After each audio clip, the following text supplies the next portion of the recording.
Hi guys, ಎಲ್ಲರಿಗೂ ನಮಸ್ಕಾರ. Welcome back to my YouTube channel. ಎಲ್ಲರೂ ಚೆನ್ನಾಗಿದ್ದೀರಾ ಅಂದ್ಕೊತೀನಿ. ನಾನು ಕೂಡ ಚೆನ್ನಾಗಿದ್ದೀನಿ. ಸೊ ನಾನು ಹಳೆ ವಿಡಿಯೋದಲ್ಲಿ ಹೇಳಿದ್ದೆ ದ್ಯಾಟ್ ನಂದು 2 IUIಯಲ್ಲೂ ನನಗೆ ತುಂಬ ಡಿಫ್ರೆನ್ಸ್ ಫೀಲ್ ಆಗಿತ್ತು. ಮತ್ತು ಏನು ಸ್ಟೆಪ್ಸ್ ನನಗೆ ಈ ಇನ್ಫರ್ಟಿಲಿಟಿ ಜರ್ನಿಯಲ್ಲಿ ನಂಗೆ ಏನು ಹೆಲ್ಪ್ ಆಯಿತು, ಯಾವ ಸ್ಟೆಪ್ಸ್ನ ನಾವು ತೊಗೋಬೇಕು. ಇನ್ಫ್ಯಾಕ್ಟ್ ಡಾಕ್ಟ್ರ್ ಹೇಳೋಕ್ಕೂ ಮುಂಚೆ ಒಂದು ಸ್ವಲ್ಪ ಸ್ಟೆಪ್ಸ್ ನಾವೇ ಕನ್ಸಿಡರ್ ಮಾಡಿದರೆ ಅದೊಂಥರ ಬೋನಸ್ ಪಾಯಿಂಟ್ ಇದ್ದಂಗೆ. ಸೊ ನನಗೇನು ಹೆಲ್ಪ್ ಆಗಿತ್ತು, ನಾನೇನು ಎಕ್ಸ್ಪೀರಿಯೆನ್ಸ್ ಮಾಡಿದ್ದು ಅದನ್ನು ನಾನು ನಿಮಗೆ ಶೇರ್ ಮಾಡ್ತಾಯಿದ್ದೀನಿ ಇಲ್ಲಿ. ಸೊ ಮೇನ್ಲಿ ನಾನು ಫಸ್ಟ್ IUI ಸ್ಟಾರ್ಟ್ ಮಾಡೋಕ್ಕೂ ಮುಂಚೆನೂ, ಇನ್ಫ್ಯಾಕ್ಟ್ ಓವ್ಯುಲೇಷನ್ ಇಂಡಕ್ಷನ್ ಸ್ಟಾರ್ಟ್ ಮಾಡೋದಕ್ಕೂ ಮುಂಚೆನೂ ನಾನು ಏನು ಬೇಕೋ ಅದನ್ನ ತಿಂತಾಯಿದ್ದೆ. ಅಂದರೆ ಪ್ರೋಟೀನು, ಕಾರ್ಬೋಹೈಡ್ರೇಟ್ಸು, ಹೆಲ್ದಿ ಫ್ಯಾಟ್ಸ್ ಅಂತ ಈ ಥರ ಏನೂ ಕಾನ್ಸಂಟ್ರೇಟ್ ಮಾಡಿ ಹೆಲ್ದಿ ಫುಡ್ ತಿಂತಾ ಇರಲಿಲ್ಲ. ಆಮೇಲೆ ಫುಲ್ ಸೆಡೆಂಟರಿ ಲೈಫ್ ಸ್ಟೈಲ್ ಇತ್ತು ನನಗೆ. ಯಾವಾಗಾದ್ರೂ ಒಮ್ಮೆ ತಿಳಿದ್ರೆ ವಾಕಿಂಗ್ ಮಾಡ್ತಿದ್ದೆ, ಅದು ಬಿಟ್ಟರೆ ಅದನ್ನೂ ಮಾಡ್ತಾ ಇರಲಿಲ್ಲ. ಸೊ ಈ ಥರ ಎಲ್ಲ ಆಗೋದ್ರಿಂದ ನನಗೆ ಸ್ವಲ್ಪ ಹೆಲ್ತ್ ಇಶ್ಯೂನೂ ಇತ್ತು ಬೇರೆ ಅಲ್ವಾ. ಸೊ ನಾನು ಓವ್ಯುಲೇಷನ್ ಇಂಡಕ್ಷನ್ ಸ್ಟಾರ್ಟ್ ಮಾಡೋಕ್ಕೂ ಮುಂಚೆಯಿಂದನೂ ಸ್ವಲ್ಪ ಈ ಫುಡ್ ಬಗ್ಗೆ ನಾನು ಸ್ವಲ್ಪ ಸ್ಟಡಿ ಮಾಡಿ ನನ್ನ ಬಾಡಿಗೆ ಯಾವುದು ಸೂಟ್ ಆಗುತ್ತೆ, ಏನು ಎಂತ ಅಂತ ಅದೆಲ್ಲ ಚೇಂಜಸ್ ಮಾಡ್ಕೊಂಡಿದ್ದೆ. ಅದನ್ನೇ ನಾನು ಈ ವಿಡಿಯೋದಲ್ಲಿ ಶೇರ್ ಮಾಡೋದು. ಸೊ ಮುಂಚೆ ನನಗೆ ಆ್ಯಕ್ಚುಲಿ ರೈಸ್ ಅಂದರೆ ತುಂಬ ಇಷ್ಟ. ಚಪಾತಿ ರೊಟ್ಟಿಗಿಂತ ನಾನು ರೈಸ್ ಪ್ರಿಫರ್ ಮಾಡ್ತೀನಿ.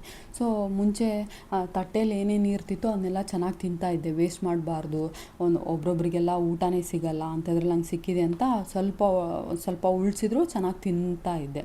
ಆಮೇಲೆ ಮೊಸರು ಬಾಡಿಗೆ ತಂಪು ಅಂತ ಲಾಸ್ಟಿಗೆ ಒಂದು ಸ್ವಲ್ಪ ಅನ್ನ ಮೊಸರನ್ನು ತಿಂತಾಯಿದ್ದೆ. ಯೂಶ್ವಲಿ ಸ್ವಲ್ಪ ಮೊಸರು ಹಾಕೊಂಡು ಸ್ವಲ್ಪ ಡೆನ್ಸ್ ಆಗುತ್ತೆ, ಲಾಸ್ಟಿಗೆ ಇನ್ನೂ ಸ್ವಲ್ಪ ಹೆವಿ ಅನ್ನಿಸ್ತಾ ಇತ್ತು ಹೊಟ್ಟೆಗೆ, ಅಂದರೂ ತಿನ್ನೋದು ಸ್ಟಾಪ್ ತಿಂತಾಯಿದ್ದೆ. ಆಮೇಲೆ ಏನಾದರೂ ಫ್ರೂಟ್ಸ್ ಅದೇನಾದರೂ ತಿನ್ನಬೇಕು ಅಂದರೆ ತಿನ್ನೋದು, ಐಸ್ ಕ್ರೀಮ್ ತಿನ್ನೋದು.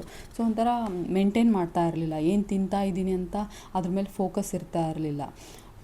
ಸೊ ಲೇಟರ್ ಆನ್ ನನಗೆ ಅನ್ನಿಸ್ತು ಎಷ್ಟೊಂದು ಫರ್ಟಿಲಿಟಿ ಈ ಥರ ಇಶ್ಯೂ ಆಗೋದೆಲ್ಲ ನಮಗೆ PCODಯಿಂದಾನೇ ಅಲ್ವಾ. ಸೊ ನನಗೂ PCOS ಇತ್ತು, ಅದು ಇವಾಗ PMOS ಆಗಿದೆ. ಸೊ ಆ ಇಶ್ಯೂ ಇತ್ತಲ್ಲ, ಅದು ಮೇನ್ಲಿ ಲೈಫ್ ಸ್ಟೈಲ್ ಡಿಸಾರ್ಡ್ರೇ ಅಲ್ವಾ ನಮಗೆ.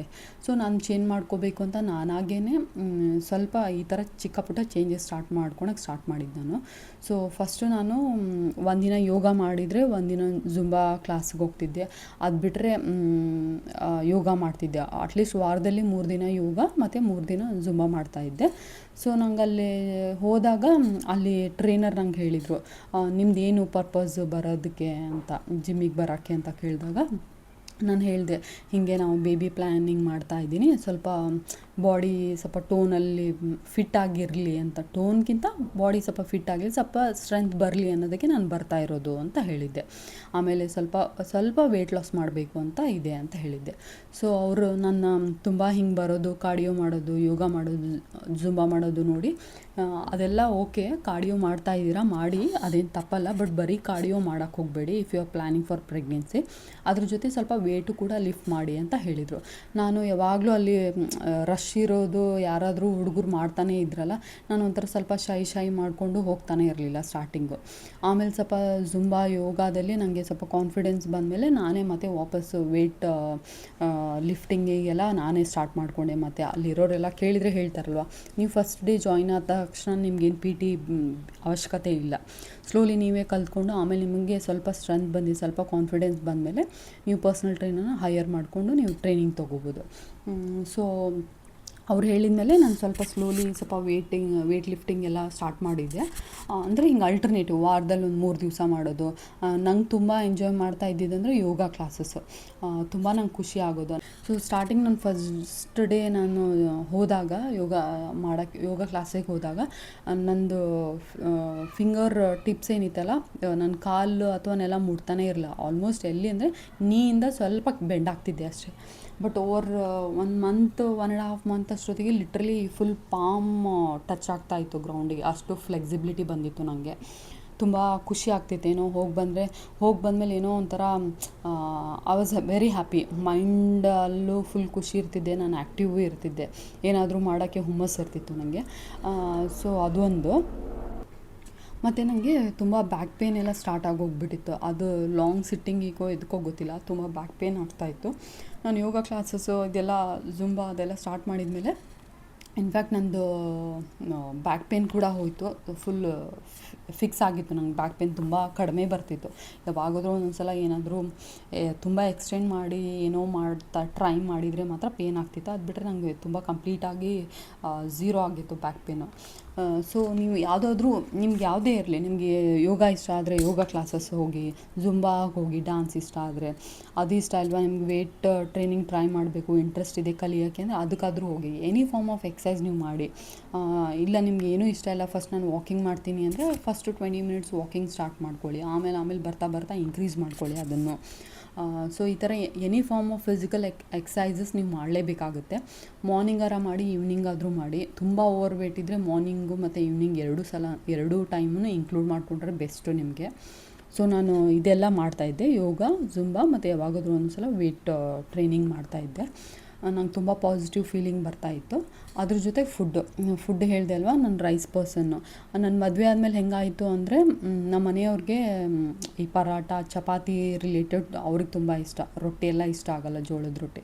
ಸೊ ಅವ್ರಿಗೆ ಇಷ್ಟ ಇಲ್ಲ ಅಂದ್ಕೊಂಡು, ಅದು ಯೂಶ್ವಲಿ ಹಾಗೆ ಅಲ್ವಾ ಹೆಣ್ಮಕ್ಳಿಗೆ, ನಮಗೇನು ಇಷ್ಟ ಅದು ನಾವು ಮಾಡ್ಕೊಳೋದ್ಕಿಂತ ಜಾಸ್ತಿ ಮದುವೆ ಆದಮೇಲೆ ಎರಡೆರಡು ಏನು ಮಾಡಬೇಕು, ಎರಡೆರಡು ಮಾಡೋಕ್ಕಾಗಲ್ಲ, ನಮಗೆಲ್ಲಿ ಮಾಡ್ಕೊಂಡು ಅಂತ ಬೇರೆದವ್ರಿಗೆ ಮಾಡ್ಕೊಡ್ತೀವಿ. ನಮಗೆ ನಾವು ಮಾಡ್ಕೊಳೋಕ್ಕೆ ಬೋರ್ ಮಾಡಿಕೊಂಡು ಬೇಸರ ಮಾಡಿಕೊಂಡು ನಾವು ಮಾಡೋದೇ ಇಲ್ಲ. ಸೊ ನಂದು ಹಾಗೆ ಆಗಿಬಿಟ್ಟು, ನನ್ನ ಬಾಡಿ ಹೀಟ್ ಅಂತ ಗೊತ್ತಿದ್ರು, ಕಾನ್ಸ್ಟಿಪೇಷನ್ ಆಗುತ್ತೆ ಅಂದರು, ಬರೀ ಚಪಾತಿ ಉಪ್ಪಿಟ್ಟಿದ್ರ ಮೇಲೆ ಕಾನ್ಸಂಟ್ರೇಟ್ ಮಾಡ್ತಾಯಿದ್ದೆ.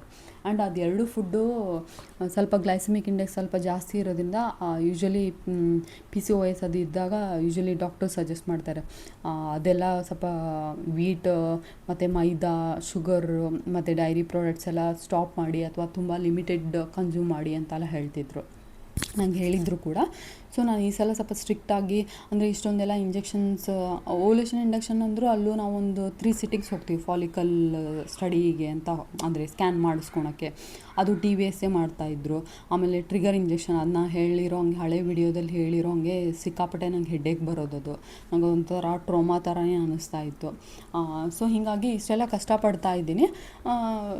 ಸ್ವಲ್ಪ ಚೇಂಜಸ್ ಮಾಡ್ಕೊಳ್ಳೋಣ, ಇಷ್ಟೊಂದೆಲ್ಲ ಹೇಳ್ತಾರೆ, ಎಷ್ಟೊಂದು ಜನಕ್ಕೆ ವರ್ಕ್ ಆಗಿದೆ ಅಂದರೆ ನಾನು ಯಾಕೆ ಟ್ರೈ ಮಾಡಬಾರ್ದು ಅಂತ even I started all this, ಅಂದರೆ ಫಿಸಿಕಲ್ ಎಕ್ಸಸೈಸ್ ಮತ್ತು ಫುಡ್ ಕಾನ್ಸಂಟ್ರೇಷನ್ ಬಗ್ಗೆ. ಸೊ ನಾನು ಅವಾಗ ಕಂಪ್ಲೀಟ್ಲಿ ಅವ್ರಿಗೆ ಮಾಡ್ಕೊಡ್ತಾ ಇದ್ದೆ, ನಮ್ಮ ಮನೆಯವ್ರಿಗೆ ಮಾಡ್ಕೊಡ್ತಾ ಇದ್ದೆ ಚಪಾತಿ, ಪರೋಟ ಅದೆಲ್ಲ. ಬಟ್ ನಾನು ತುಂಬ ರೇರೆಸ್ಟ್ ಆಫ್ ದ ರೇರ್ ತಿಂತಾಯಿದ್ದೆ. ಯಾವಾಗಾದರೂ ಒಂದೊಂದು ಸಲ ಹಾಫ್ ಪರೋಟ, ಅಥವಾ ಒಂದೊಂದು ದಿವಸ ಚಪಾತಿ ತಿಂತಾಯಿದ್ದೆ, ಅಥವಾ ಚೀಟ್ ಮೀಲ್ ಅಂದ್ಕೊಂಡು ಯಾವತ್ತಾದರೂ ಒಂದು ದಿವಸ ಪರೋಟ ತಿಂತಾಯಿದ್ದೆ ಬೆಣ್ಣೆ ಜೊತೆ. ಅದು ಬಿಟ್ಟರೆ ಆದಷ್ಟು ನಾನು ಝೀರೋನೇ ಮಾಡಿದ್ದೆ, ಮೈದಾ, ವೀಟು ಅದೆಲ್ಲ. ಮತ್ತು ಟೀ ಬಿಡೋಕೆ ಆಗ್ತಾನೇ ಇರಲಿಲ್ಲ ನನಗೆ. ಸೊ ಹೀಗಾಗಿ ಯಾವಾಗಲೂ ನಾವು ಗೋಲ್ ಹೆಂಗೆ ಇಟ್ಕೋಬೇಕಂದ್ರೆ, ನಮಗೆ ಲಾಂಗ್ ಟರ್ಮ್ ಬರಬೇಕದು. ಒಂದು 4 ದಿನಕ್ಕೆ ನಾವು ಫುಲ್ಲು ಸ್ಟ್ರಿಕ್ಟಾಗಿ ನಮ್ಮ ಮೇಲೆ ನಾವು ಅಗ್ರೆಸಿವ್ ಆಗಿ ಅದನ್ನ ಫಾಲೋ ಮಾಡೋದಕ್ಕಿಂತ ಲಾಂಗ್ ಟರ್ಮ್ ಆಗಿ ಸಸ್ಟೈನ್ ಆಗಿ ಸ್ಲೋಲಿ ನಮಗೆ ರಿಸಲ್ಟ್ ಬಂದರೂ ಪರವಾಗಿಲ್ಲ, ಆ ಥರ ಗೋಲ್ನ ನಾವು ಬರೆದಿಟ್ಕೋಬೇಕು ಅಥವಾ ಸೆಟ್ ಮಾಡ್ಕೋಬೇಕು. ಸೊ ನಾನು ಹಾಗೆ, ನಂಗೆ ಎನಿವೇ ನಂಗೆ ಬಿಡೋಕ್ಕಾಗಲ್ಲ ಅಂತ ಗೊತ್ತಿತ್ತಲ್ಲ. ಸೊ ಮಾರ್ನಿಂಗ್ ಅಥವಾ ಈವ್ನಿಂಗ್ 2 ಟೈಮ್ಸಲ್ಲಿ 2 ಟೈಮ್ಸ್ ಕುಡಿತಾ ಇದ್ದೆ. 2 ಟೈಮ್ಸಲ್ಲ, ನಾನು ಜಾಸ್ತಿ 3 to 4 ಟೈಮ್ಸೇ ಕುಡಿತಾ ಇದ್ದೆ. ಅದನ್ನು ರೆಡ್ಯೂಸ್ ಮಾಡಿ 1 ಟೈಮ್ ಕುಡಿಯೋಕ್ಕೆ ಸ್ಟಾರ್ಟ್ ಮಾಡಿದೆ. ಸಾಯಂಕಾಲ ಅಥವಾ ಮಾರ್ನಿಂಗ್ ಕುಡಿದ್ರೂ ಎಂಟಿ ಸ್ಟಮಕ್ ಕುಡಿಯೋದು ಸ್ಟಾಪ್ ಮಾಡೋಣ. ಬೆಳಗ್ಗೆ ಎದ್ಬಿಟ್ಟು ವಾರ್ಮ್ ವಾಟ್ರ್, ಇಲ್ಲಾಂದರೆ ಜಿಂಜರ್ ವಾಟರ್ ಕುಡಿಯೋಣ ಅಂತ ಈ ಥರ ಚೇಂಜಸ್ ಮಾಡ್ಕೊಂಡಿದ್ದೆ ನಾನು. ಸೊ ನೀವು ಕೂಡ ಅದೇ ಥರ ಫಾಲೋ ಮಾಡಿ. ಇವಾಗ ಫುಡ್ ಚಾಟು ಅದು ಇದು ಅಂತ ಆನ್ಲೈನಲ್ಲಿ ತುಂಬ ಜನ ನೋಡ್ತೀರಾ. ನೀವು ಮ್ಯಾಕ್ಸಿಮಮ್ 1 ವಾರ ಸ್ಟ್ರೆಚ್ ಮಾಡಿ ಎಳೆದು ಏನೋ ಮಾಡ್ಬೋದು. ಅವ್ರು 0 ಶುಗರ್ ಇಟ್ಟಿರ್ತಾರೆ. ನಿಮ್ಗೆ ಸಡನ್ಲಿ ಲೋ ಆನ್ ಎನರ್ಜಿ ಆಗಿ ಹೆಡ್ಡೇಕ್ ಆಗುತ್ತೆ, ಮಾಡಬೇಕನ್ನೋ ಹುಮ್ಮಸ್ಸೇ ಹೋಗಿಬಿಡುತ್ತೆ. ನಂಗೆ ಹೆಲ್ತ್ ಇಶ್ಯೂ ಇನ್ನೂ ಜಾಸ್ತಿ ಆಗ್ತಾಯಿದೆ, ನಂಗೆ ಎನರ್ಜಿ ಇನ್ನೂ ಲೋ ಆಗ್ತಾಯಿದೆ ಅಂತ ಸೆಕೆಂಡ್ ವೀಕಿಗೆ ಯಾರೂ ಸ್ಟಾಪ್ ಮಾಡಿಬಿಟ್ಟು ಅದನ್ನು ಕಂಟಿನ್ಯೂವೇ ಮಾಡಲ್ಲ. ಸೊ ನಿಮಗೆ ಲಾಂಗ್ ಟರ್ಮ್ ಆಗೋ ಥರ, ಇವಾಗ ಇಷ್ಟು ತಿಂತಾ ಇದ್ದೀರಾ, ಇಷ್ಟು ಆ್ಯಡ್ ಮಾಡಿದ್ರೆ ಸ್ವಲ್ಪ ಕ್ವಾಂಟಿಟಿ ಕಡಿಮೆ ಮಾಡ್ಕೊಂಡು ಆಮೇಲೆ ಅವಾಯ್ಡ್ ಮಾಡಿ. ಆಮೇಲೆ ನಿಮಗೆ ಕುಡಿಬೇಕು ಅನ್ಸಲ್ಲ. Especially tea. ನಂದು ಸೆಕೆಂಡ್ IUI ಟೈಮಲ್ಲಿ ನಾನು ಹಾಗೆ ಅಂದ್ಕೊಂಡಿದ್ದೆ. ಸೆಕೆಂಡ್ IUI ಟೈಮಲ್ಲಿ ನಾನು ಲಿಟ್ರಲಿ ಆಲ್ಮೋಸ್ಟ್ 1 ಮಂತ್ ನಾನು 1 ಟೈಮು ಟೀ ಕುಡ್ದಿಲ್ಲ. ಇವಾಗ ವಾಪಸ್ ಕುಡಿಯೋಕ್ಕೆ ಸ್ಟಾರ್ಟ್ ಮಾಡಿದ್ದೀನಿ. ಬಟ್ ಆ ಟೈಮಲ್ಲಿ ನಾನು 1 ಟೀನೂ ಕುಡ್ದಿಲ್ಲ. ಅದು ಬಾಡಿನೇ ನಮ್ಗೆ ಹೇಳುತ್ತೆ ನಮ್ಗೆ ಯಾವ್ದು ಸರಿ, ಯಾವ್ದು ಕರೆಕ್ಟು, ಆ ಟೈಮಲ್ಲಿ ಏನು ಕುಡಿಬೇಕು ಏನು ಅಂತ. ನಾವು ಸ್ವಲ್ಪ ಲಕ್ಷ್ಯ ಕೊಟ್ಟು ಸಮಾಧಾನದಿಂದ ಕೇಳಿದರೆ ಒಳ್ಳೆ ರಿಸಲ್ಟೇ ಸಿಗುತ್ತೆ. ಸೊ ಫುಡ್ಡೂ ಹಾಗೆ ಚೆನ್ನಾಗಿ ರೈಸ್ ತಿಂತಾ ಇದ್ದೆ ಅಲ್ವಾ. ಮ್ಯಾಕ್ಸಿಮಮ್ ನಾನು ಆಫ್ಟರ್ನೂನ್ ಹಾಗೆ 150 ಗ್ರಾಮ್ ಆಫ್ ರೈಸ್, ಮ್ಯಾಕ್ಸಿಮಮ್ ಅಂದರೆ 150 ಗ್ರಾಮ್ ಆಫ್ ರೈಸು. ಅದು ಬಿಟ್ಟರೆ ಅದಕ್ಕೆ 200 ಅಥವಾ ಒಂದ್ಸಲ 250 gram of dal, any form of dal, ಕಡಲೆ ಕಾಳು ಸಾರು ಆಗಿರ್ಬೋದು, ಅಥವಾ ಹೆಸರುಬೇಳೆ ಸಾರು, ಮಾಮೂಲಿ ತೊಗರಿಬೇಳೆ ಸಾರು, ಈ ಥರ ಸಾರು. ಅದ್ರ ಜೊತೆ ಒಂದು ಸೌತೆಕಾಯಿ, ಒಂದು ಗಜ್ಜರಿ ಫಿಕ್ಸ್ ಇರ್ತಿತ್ತು. ಇದರಲ್ಲೂ ಹಾಗೆ ಗೊತ್ತಾ, ನನಗೆ ಸೌತೆಕಾಯಿ ಮತ್ತು ಗಜ್ಜರಿ ತಿನ್ನೋಕ್ಕೂ ಒಂದು ಸ್ವಲ್ಪ ದಿನ ತಿಂದಮೇಲೆ ಆಮೇಲೆ ಬೋರ್ ಅನ್ಸೋದು ನನಗೆ ಟೇಸ್ಟೇ ಬರ್ತಾ ಇಲ್ಲ ಇದು ಅಂತ. ಸೊ ಆವಾಗ ನಾನು ಏನು ಮಾಡಿದೆ, ಸ್ವಲ್ಪ ಪೆರಿ ಪೆರಿ ಸ್ಪ್ರಿಂಕಲ್ ಮಾಡ್ಕೊಳೋದು, ಅಥವಾ ಚಾಟ್ ಮಸಾಲ ಸ್ವಲ್ಪ ಒಂದಿನ ಸಾಲ್ಟ್ ಜಾಸ್ತಿ ಸ್ಪ್ರಿಂಕಲ್ ಮಾಡ್ಕೋತಾ ಇದ್ದೆ, ಲೆಮನ್ನು, ಒಂದೊಂದು ದಿವಸ ಚಿಲ್ಲಿ ಆಯಿಲ್ ಆ್ಯಡ್ ಮಾಡ್ಕೊಂಡು, ಏನೋ ಒಂದು ಅಲ್ಟರ್ನೇಟಿವ್, ಒಂದು ದಿವಸ ಉಪ್ಪು ಖಾರ ಮೇಲೆ ಕೆಳಗೆ ಮಾಡ್ಕೊಂಡು ಏನಾದರೂ ಒಂದು ಆ್ಯಡ್ ಆನ್ ಮಾಡ್ಕೊಂಡು ಈ ಥರ ಆ್ಯಡ್ ಮಾಡ್ಕೊಳ್ಳಿ. ಸೊ ನಿಮಗಿದು ಲಾಂಗ್ ಟರ್ಮ್ ವರ್ಕ್ ಆಗುತ್ತೆ. ರಾತ್ರಿನೂ ಹಾಗೆ ಜಾಸ್ತಿ ರೈಸ್ ತಿಂತಾರಲ್ಲ, 100 ಗ್ರಾಮ್ಸ್ಗಿಂತ ಜಾಸ್ತಿ ನಾನು ರೈಸ್ ತಿಂತಾ ಇರಲಿಲ್ಲ. ಜಾಸ್ತಿ ಟಿಕ್ಕೀಸ್ ಎಲ್ಲ ಆ್ಯಡ್ ಮಾಡ್ತಿದ್ದೆ. ನಾನು ವೆಜಿಟೇರಿಯನ್ ಇರೋದ್ರಿಂದ ಎಗ್ಗು ತಿನ್ನಲ್ಲ ಮತ್ತು ಚಿಕನ್ನು ತಿನ್ನೋದು ಸ್ಟಾಪ್ ಮಾಡಿದ್ದೀನಿ ನಾನು, ತುಂಬ ವರ್ಷ ಆಯಿತು. ಸೊ ನನಗೆ ಪ್ರೋಟೀನ್ ಬೇಕು ಅಲ್ಲ, ಮುಂಚೆ ಅಂತೂ ಪ್ರೋಟೀನ್ ಏನೂ ತಿಂತಾನೆ ಇಲ್ಲ, ಯಾವಾಗಾದರೂ ಒಂದೊಂದು ಸಲ ಏನೋ ಪನ್ನೀರ್ ತಿಂತಾಯಿದ್ದೆ. ಬಟ್ ಆಮೇಲೆ ನಾನು ಸ್ವಲ್ಪ ಗೊತ್ತಾದಮೇಲೆ ಐ ಸ್ಟಾರ್ಟೆಡ್ ಪನ್ನೀರು, ಟೋಫು, ಮತ್ತು ಕಾಳಿಂದ ಅಷ್ಟೊಂದು ಸಿಗಲ್ಲ, ಸ್ವಲ್ಪ ಕಾಳು, ಪನ್ನೀರು, ಟೋಫು ಅಂತೂ ಲಿಟ್ರಲಿ ಎವ್ರಿ ಡೇ ನಾನು ಯಾವುದಾದ್ರೂ ಒಂದು ಫಾರ್ಮಲ್ಲಿ ತೊಗೊತಾನೇ ಇದ್ದೆ. ಆ್ಯಕ್ಚುಲಿ ಡೈರಿ ಪ್ರಾಡಕ್ಟ್ಸ್ ತಿನ್ನಬಾರ್ದು ಅಂತಾರೆ, ಬಟ್ ನಂಗೆ ಏನಾದರೂ ಪ್ರೋಟೀನ್ ಸೋರ್ಸ್ ಬೇಕೇ ಅಲ್ಲ. ಸೊ ಹೀಗಾಗಿ ನಾನು ಆ್ಯಡ್ ಮಾಡಿದ್ದೆ ಅದನ್ನು, ಪನ್ನೀರ್ ಅಥವಾ ಟೋಫುನ. ಇನ್ಫ್ಯಾಕ್ಟ್ ಅದನ್ನು ಡೈಲಿ ತಿನ್ನೋಕ್ಕೆ ಅಂದರೆ ಬೋರ್ ಆಗುತ್ತೆ. ಅದಕ್ಕೂ ನೀವು ಪೆರಿ ಪೆರಿ, ತಂದೂರಿನೋ ಏನೋ ಒಂದು ಫಾರ್ಮ್ ಆಫ್ ಅಲ್ಲಿ ಟಿಕ್ಕಿನೋ ಅಥವಾ ಸೂಪಲ್ಲಿ ಏನೋ ಒಂದು ಫಾರ್ಮಲ್ಲಿ ಹಾಕ್ಕೊಂಡು ರೋಸ್ಟ್ ಮಾಡ್ಕೊಂಡು ಹೆಂಗಾದರೂ ಒಂದು ಫಾರ್ಮಲ್ಲಿ ತಿನ್ನಬೇಕು ಒಟ್ಟಿನಲ್ಲಿ. ನಂಗೆ ಬೋರ್ ಆದಾಗ ಒಂದೊಂದು ಸಲ ಒಂದೊಂದು ಥರ ಡಿಶ್ ಮಾಡ್ಕೊಂಡು ನಾನು ತಿಂತಾಯಿದ್ದೆ.